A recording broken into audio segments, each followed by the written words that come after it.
Hi friends, good morning. అందరు ఎలా ఉన్నారు? బాగున్నారా? Welcome to Raza channel. ఈరోజు బొడకాయ ఫ్రై చేస్తున్నాను. ఇవి చాలా బాగుంటాయి ఫ్రై. చూడండి, మా పిల్లలు ఏంది ఇవి ముళ్ళులు ఉన్నాయి, ఇదేం కర్రీ అని అడిగారు. సో వాళ్ళు మాత్రం తినరు, వాళ్ళ కోసం వేరే కర్రీ ఇవ్వండి, నేను ఇది ఫ్రై చేస్తాను. ఏ విధంగా చేయాలనో చూపిస్తాను. చూడండి, నేను మొత్తం కట్ చేసి పెట్టేశాను. ఇవి సంవత్సరానికి ఒకసారి మాత్రమే దొరుకుతాయి. కట్ చేసి పెట్టాను. ఆనియన్, పచ్చిమిర్చి,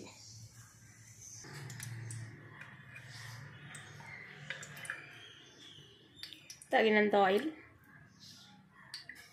కొంచెం ఈ ఫ్రైకి కొంచెం ఆయిల్ ఎక్కువనే పడుతుంది.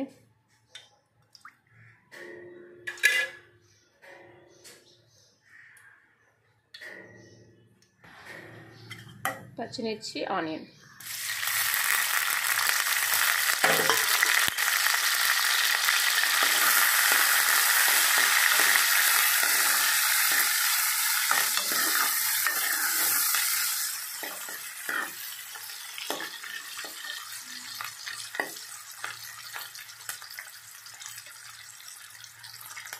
ఇది మొత్తం కొంచెం బ్రౌన్ కలర్లో రావాలి. ఫ్రై అయితేనే బాగుంటుంది, లేకపోతే పచ్చిగా బాగుండదు కదా.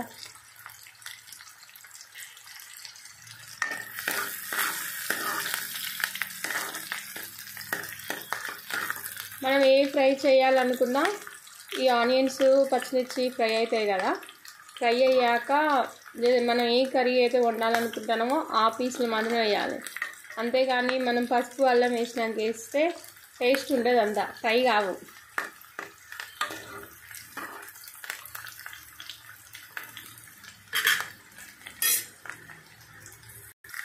చూడండి, ఆనియన్ మనకు బ్రౌన్ కలర్లో వచ్చింది. ఆనియన్ కూడా ఫ్రై అయిపోయింది. ఇప్పుడు వేసేద్దాం. ఇది బోడకాకరకాయ అంటారు, కాకపోతే కొందరు వేరే రకంగా కూడా పిలుస్తారని నాకు మొన్ననే తెలిసింది.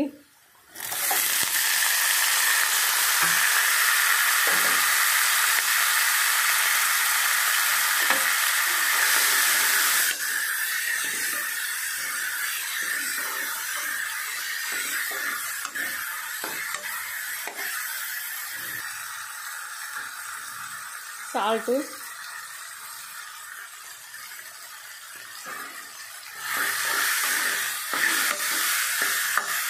మాకేలైతే వీటిని బోడకాకరకాయ అని అంటారు. మీకేళ్ళు ఏమంటారు, ఏమని పిలుస్తారో కామెంట్ చేయండి.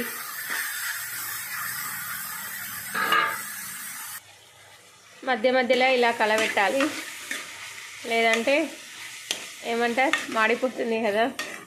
కానీ చాలా బాగుంటుంది. సంవత్సరానికి ఒకసారి మాత్రమే దొరుకుతాయి. బోడకాకరకాయలు అని పిలుస్తారు వీటిని. కొందరు మొన్న నేను విన్నాను గొంతు కాకరకాయలని కూడా అంటారంట. మీ సైడ్ ఏమంటారో చెప్పండి. కానీ ఫ్రై మాత్రం చాలా బాగుంటుంది. చూడండి మొత్తం ఎలా ఫ్రై అయిపోయాయో. ఇలా ఫ్రై అయితేనే బాగుంటుంది. పసుపు, ఇప్పుడు పసుపు వేసుకోవాలి. అల్లం మొత్తం కలిసేలా కలుపుకోవాలి.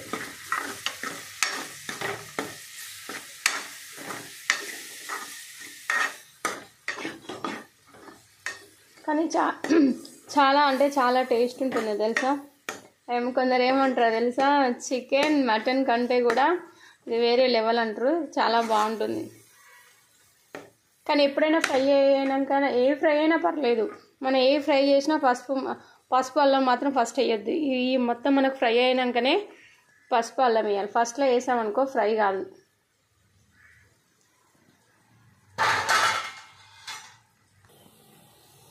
ఇప్పుడు తగినంత కారం,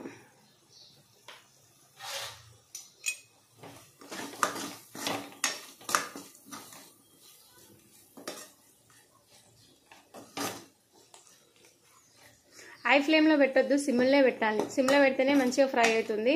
హై ఫ్లేమ్లో పెట్టామనుకో మాడిపోతుంది. ఇంకొక 5 minutes. ఇప్పుడు కొంచెం కొత్తిమీర. వాటర్ మాత్రం పోయకూడదు. వాటర్ పోతే మొత్తం కర్రీ ఖరాబ్ అయినట్టే, అస్సలు బాగుండదు తెలుసా. వాటర్ మాత్రం అస్సలు పోయకూడదు. ఇంకొక జస్ట్ 5 minutes ఉంచుకుంటే కర్రీ రెడీ అయిపోతుంది. చూడండి, ఇప్పుడు మనకు మొత్తం అయిపోయింది. బోడకాకరకాయ ఫ్రై రెడీ. చూడండి ఆయిల్ మొత్తం ఎలా పైకి వచ్చిందో. మనకు పీసులు కూడా మొత్తం ఫ్రై అయిపోయాయి చూడండి. ఇలా